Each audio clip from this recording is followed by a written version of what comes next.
Hello everyone, कैसे हैं आप। आई होप आप लोग ठीक ठाक होंगे दोस्तों, घर पे अच्छे से पढ़ाई कर रहे होंगे। तो हम आज लेकर आए हैं दोस्तों क्लास 12th के लिए मोस्ट इम्पॉर्टेंट क्वेश्चन है चैप्टर नंबर 1 का। फिजिक्स के चैप्टर नंबर 1 का मोस्ट इम्पॉर्टेंट क्वेश्चन है दोस्तों, इसे ज़रूर देखिएगा। वीडियो पसंद आए तो चैनल को लाइक सब्सक्राइब ज़रूर कीजिएगा। चैप्टर नंबर 1 का है, ठीक है। चैप्टर नंबर 1 का जो है मोस्ट इम्पॉर्टेंट क्वेश्चन लेकर आए हैं, तो देखते हैं पहला क्वेश्चन क्या कह रहा है दोस्तों। ये बोर्ड एग्जाम में बार बार परीक्षा में पूछा गया है दोस्तों, इसे स्किप मत कीजिएगा वीडियो को, ठीक है। देखते हैं क्या है पहला क्वेश्चन। आवेशित खोखले गोलाकार चालक के भीतर विद्युत क्षेत्र की तीव्रता कितनी होगी। जैसा कि आवेशित है, खोखले गोलाकार गोलाकार है, ऐसा गोला तो ये नहीं है, ये तो सर्कल है, वृत्त है दोस्तों। ऐसा अगर सेम बनाए तो गोला हम आपको बनाकर दिखा रहे हैं।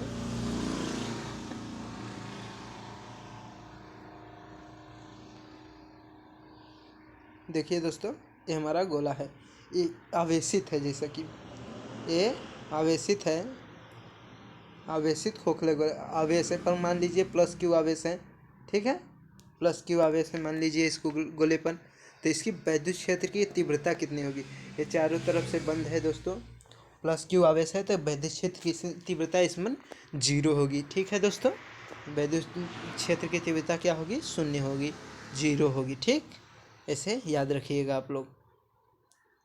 देखते हैं क्वेश्चन नंबर दूसरा क्या कह रहा है दोस्तों। दूसरा क्वेश्चन देखिए, यहाँ पर दूसरा क्वेश्चन है, विद्युत स्थितिकी में गाउस का प्रमेय लिखना है। गाउस का नियम, जो गाउस हम पढ़ते हैं, गाउस जो बहुत जगह गाउस लिखा रहता है, गाउस गाउस का नियम बताइए, गाउस का नियम बताइए।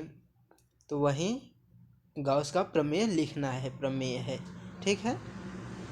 देखिए दोस्तों, उत्तर देखते हैं इसका। देखिए, गाउस का नियम, गाउस का नियम हेडिंग डालकर लिखेंगे, वह नियम जो विद्युत आवेश के वितरण एवं उसके कारण उत्पन्न विद्युत क्षेत्र से संबंधित करता है। ये लिखना ज़रूरी नहीं है दोस्तों, ये लिखना ज़रूरी नहीं है, केवल गाउस का नियम ही लिख देना है। यहाँ देखिए, नियम डाल के यही लिख देना है, गाउस का नियम। कि इस नियम के अनुसार किसी बंद तल से निकलने वाला कुल विद्युत फ्लक्स द्वारा घिरे हुए कुल आवेशों की मात्रा का 1/ε0 गुना होता है, ठीक। अभी आपको डिटेल में समझा रहे हैं दोस्तों, आपको ये कुछ भी मानते हैं नहीं समझ में आया, ठीक। ये क्या कह रहा है, किसी बंद तल से निकलने वाला कुल विद्युत फ्लक्स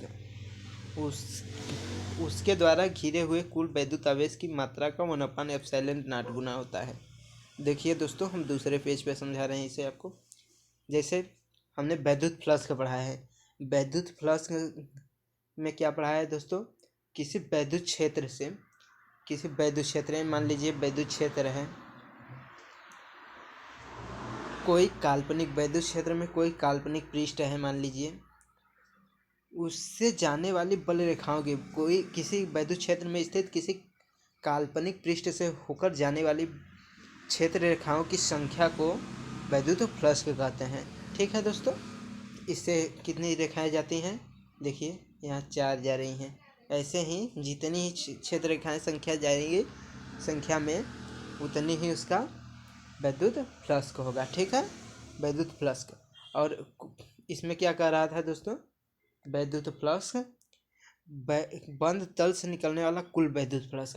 ये देखिए, हमारा जो तल था, ये तल था, इससे निकलने वाला कुल विद्युत फ्लक्स जितना रहेगा, मान लीजिए विद्युत फ्लक्स का है क्षेत्र रेखाओं की संख्या, कुल विद्युत फ्लक्स का 1/ε0 गुना होता है, ठीक।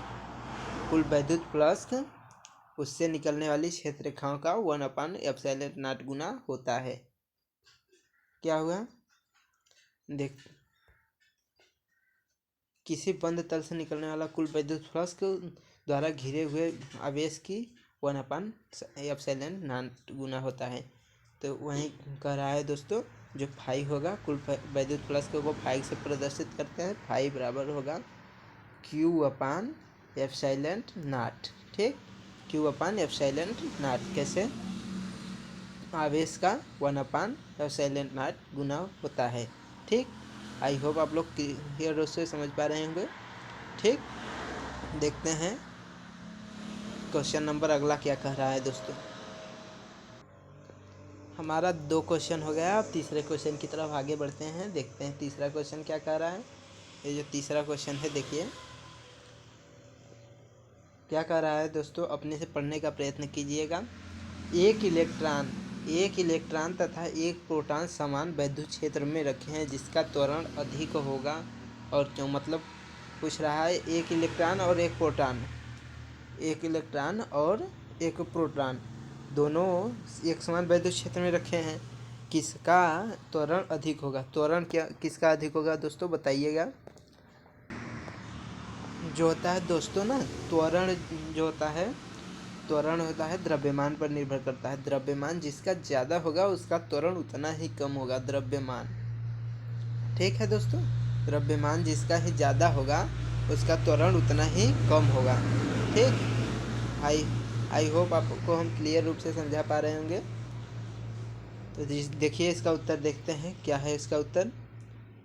एक इलेक्ट्रॉन का त्वरण अधिक होगा, क्यों? क्योंकि इलेक्ट्रॉन का द्रव्यमान कम होता है।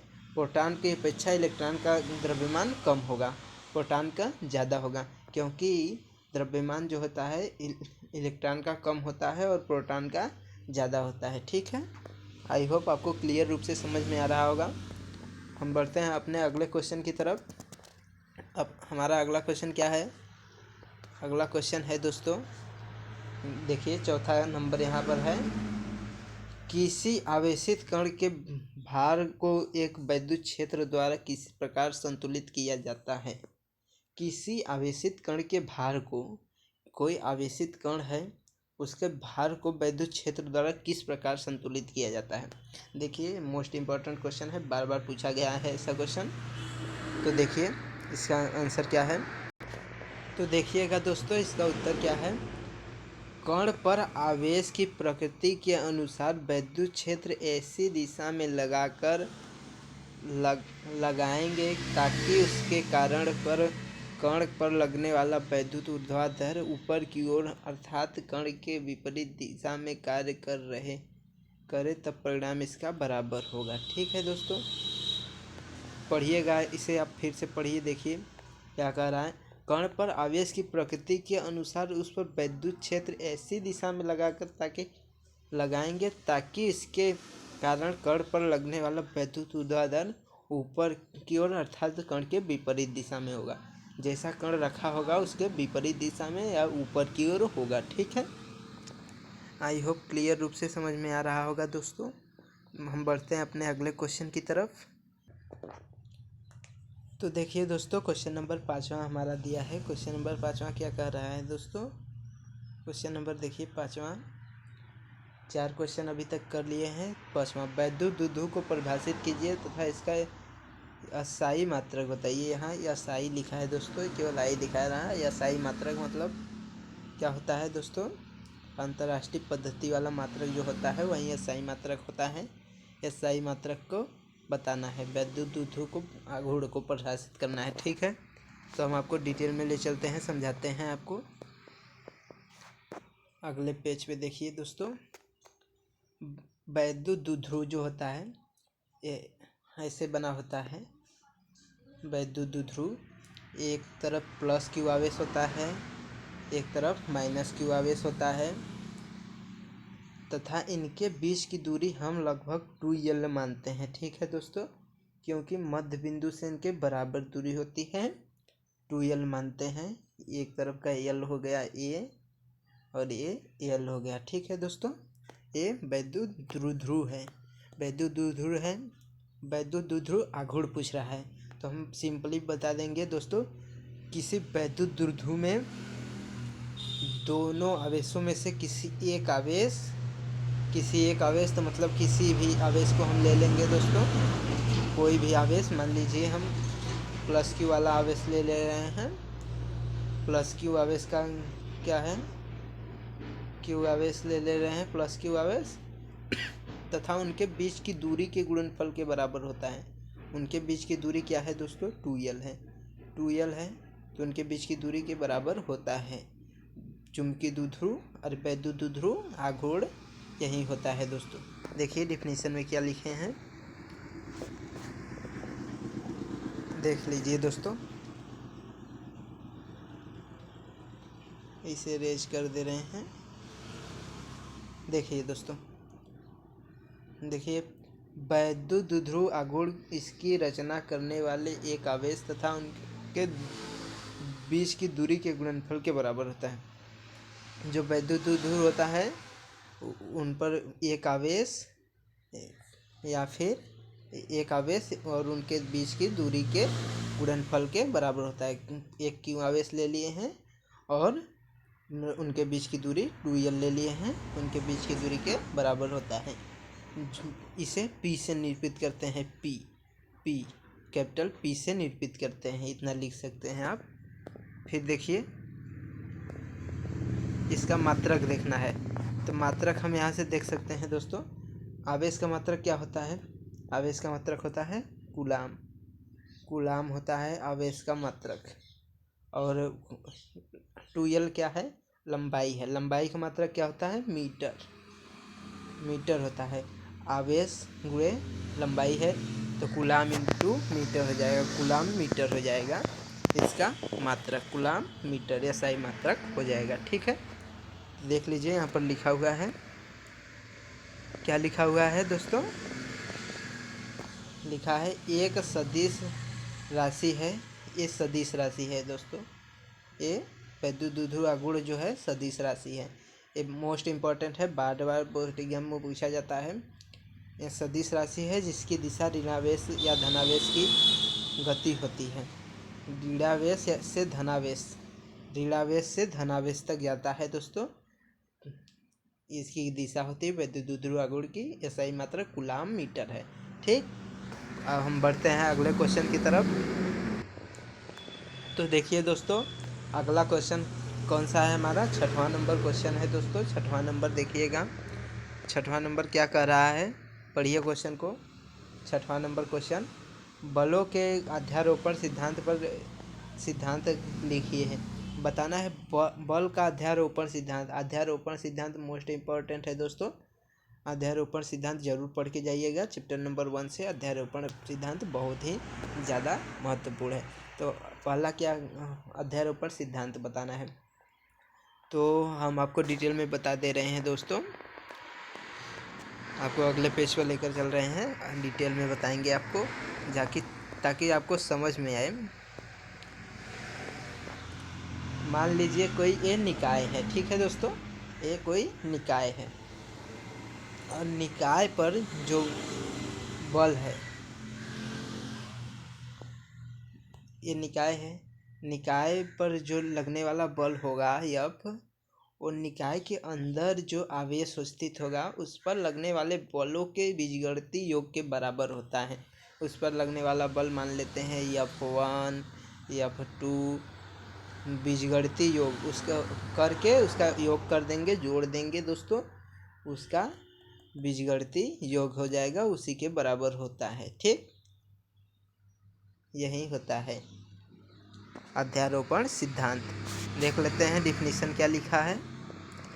डिफिनीशन लिखा गया है दोस्तों, यहाँ पर देख लीजिए। बलों के अध्यारोपण सिद्धांत का क्या है? यदि किसी निकाय के अनेक आवेश हो तो उसमें किसी एक आवेश पर लगने वाला बल अन्य आवेशों पर लगने वाले बलों के सदिश योग के तथा अध्यारोपण सिद्धांत कहलाता है। ठीक, देखिए यही हम आपको बताए हैं। यदि किसी इकाई पे अनेक आवेश हो तो उनमें किसी एक आवेश पर लगने वाला बल अन्य आवेशों के कारण लगने वाले बल के सदिश योग के बराबर होता है। यह जो होता है यह सिद्धांत अध्यारोपण का सिद्धांत कहलाता है। देख लीजिए दोस्तों अच्छे से, आप इसका स्क्रीनशॉट ले सकते हैं दोस्तों। स्क्रीनशॉट लेंगे, अच्छे से लिखकर इसे तैयारी कीजिएगा। बोर्ड एग्जाम में 100 में 100 लेकर आइएगा दोस्तों। देखिए क्वेश्चन नंबर 7वां क्या कह रहा है। क्वेश्चन नंबर 7वां बोल रहा है, क्वेश्चन नंबर 7वां है, इलेक्ट्रॉन वोल्ट को परिभाषित कीजिए तथा इसका संख्यात्मक मान जूल में व्यक्त कीजिए। देखिए दोस्तों, इलेक्ट्रॉन वोल्ट जो होते हैं इससे अनेक प्रकार के भिन्न भिन्न क्वेश्चन बनते हैं। देखिए दोस्तों, इलेक्ट्रॉन वोल्ट किसका मात्रक है, ये बनता है मोस्ट इम्पॉर्टेंट क्वेश्चन है। इलेक्ट्रॉन वोल्ट किसका बनता है? इलेक्ट्रॉन वोल्ट किसका बना होता है दोस्तों? इलेक्ट्रॉन वोल्ट ऊर्जा, इलेक्ट्रॉन वोल्ट किसका मात्रक है बोलते हैं तो इलेक्ट्रॉन वोल्ट ऊर्जा का मात्रक है। ये आप लोग ध्यान रखिएगा, ठीक। तो इलेक्ट्रॉन वोल्ट क्या है, इसका उत्तर देख रहे हैं। एक इलेक्ट्रॉन वोल्ट वह ऊर्जा है जो किसी इलेक्ट्रॉन से 1 वोल्ट विभवांतर तथा त्वरित होने पर अर्जित होती है, अर्थात 1 वोल्ट बराबर 1.6 × 10⁻⁻19, 10 के पावर है -19 जूल। यही जूल में है दोस्तों, इसे आप लोग याद कर लीजिएगा। ये याद करने वाली चीज़ है, किसी इसका कोई ट्रिक नहीं है कि ट्रिक हम आपको बता दें याद कर लीजिए, ऐसी बात नहीं है। आप लोग याद कर लीजिए, थोड़ा छोटा डिफिनीसन है और ये संबंध जरूर याद करिएगा, ठीक है दोस्तों। देखते हैं क्वेश्चन नंबर 8वां। देखिए दोस्तों, स्क्रीन पर दिखाई दे रहा होगा क्वेश्चन नंबर 8वां क्या कह रहा है। क्वेश्चन नंबर 8वां, ठीक। क्वेश्चन नंबर 8वां क्या बोल रहा है दोस्तों? क्वेश्चन नंबर 8वां, वैद्युत फ्लक्स को परिभाषित करें, इसका एसआई मात्रक लिखें। ठीक है दोस्तों, जितना भी राशियां दी रहती हैं उसका एसआई मात्रक हमें जरूर ही याद करना चाहिए। ठीक है दोस्तों, हम एक आपको अलग से वीडियो बनाएंगे जिससे केवल एसआई मात्रक संबंधित प्रश्न होंगे और केवल जो ऑप्शनल क्वेश्चन रहता है वही रहेगा। ठीक है दोस्तों, तो देखिए, वैद्युत फ्लक्स को परिभाषित करना है, जैसा कि हम अभी पीछे ही वैद्युत फ्लक्स को बता चुके हैं, ठीक। गॉस के नियम में वैद्युत फ्लक्स को परिभाषित किया था हमने। किसी सतह के हर बिंदु पर वैद्युत क्षेत्र की तीव्रता परिभाषित है, तो वैद्युत सतह के अभिलंब तथा क्षेत्रफल के साथ तीव्रता सदिश का आपस में गुणनखंड ही वैद्युत फ्लक्स कहलाता है। ये तो हो गया सूत्र संबंधित प्रश्न, सूत्र संबंधित परिभाषा। और एक परिभाषा हमने बताया था, जो किसी वैद्युत क्षेत्र से जाने वाली किसी काल्पनिक पृष्ठ से वैद्युत बल रेखाओं की संख्या को ही वैद्युत फ्लक्स कहते हैं, ठीक। यही बताया था। अब देखिए, इसमें सूत्र संबंधित दूसरा डेफिनेशन है, देख लीजिए। सूत्र संबंधित इसे भी बता दे रहे हैं, E = E × dA होता है। इसमें सूत्र नहीं लिखा है, बता दे रहे हैं दोस्तों। यहीं पर वैद्युत क्षेत्र के वैद्युत फ्लक्स को फाई से प्रदर्शित करते हैं और वैद्युत क्षेत्र को किससे प्रदर्शित करते हैं? E से।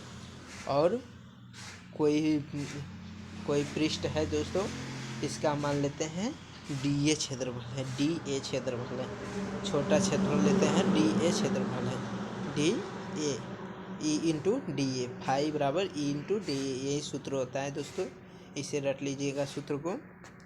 देखिए, फाई बराबर E × dA। और आगे क्या कह रहा है?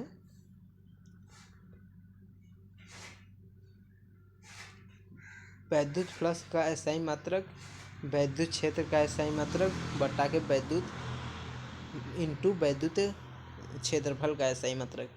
तो हम E × dA बताया था आपको, E × dA, यही सूत्र है। देखिए, पढ़ लीजिए, यही है E × dA, ये सूत्र है। तो क्या हो जाएगा इसका मात्रक एसआई?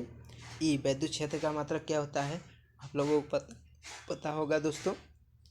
वैद्युत क्षेत्र जो होता है, हम आपको बताए हैं वैद्युत क्षेत्र की परिभाषा। वैद्युत क्षेत्र E = F/Q, ये बताए हैं। तो यहाँ से क्या हो जाएगा? यहाँ से हो जाएगा न्यूटन प्रति कूलाम। वैद्युत क्षेत्र का मात्रक क्या होगा? न्यूटन प्रति कूलाम, न्यूटन प्रति कूलाम। वैद्युत क्षेत्र का मात्रक न्यूटन प्रति कूलाम होगा। और क्षेत्रफल का मात्रक क्या हो जाएगा? क्षेत्रफल का मात्रक मीटर स्क्वायर हो जाएगा, मीटर स्क्वायर, ठीक। क्षेत्रफल का मात्रक ये हो जाएगा। तो ये दोनों का गुणनखंड ही वैद्युत क्षेत्र का वैद्युत फ्लक्स का मात्रक है। तो यहाँ लिखा है दोस्तों। और वैद्युत क्षेत्र का मात्रक वोल्ट भी होता है, volt meter inverse meter volt meter, ये देखिए दोस्तों, हम अलग से इसका सूत्र बता रहे हैं, इसका मात्रक बता रहे हैं। देखिए यहाँ पर हम बताए थे फाई बराबर, वैद्युत फ्लक्स को फाई से प्रदर्शित करते हैं। फाई बराबर ए इंटू डी ए, ठीक, इंटू डी ए। तो इसका मात्रक कभी बताया है न्यूटन प्रति कूलाम, न्यूटन प्रति कूलाम। और डी ए का मात्रक क्षेत्रफल का मीटर स्क्वायर हो जाएगा, मीटर स्क्वायर। तो क्या हो जाएगा, newton meter square coulomb inverse हो जाएगा, ठीक। यही होगा वैद्युत फ्लक्स का एसआई मात्रक, ठीक। आई होप आपको समझ में आ रहा होगा दोस्तों। तो देखिए अगला क्वेश्चन क्या कर रहा है। क्वेश्चन नंबर 9 की बात करते हैं दोस्तों। क्वेश्चन नंबर 9 क्या कह रहा है, देखिए क्वेश्चन नंबर 9, ये आज का लास्ट प्रश्न है दोस्तों। क्वेश्चन नंबर 9 और क्वेश्चन नंबर 10, इसमें 2 क्वेश्चन हैं, ठीक है।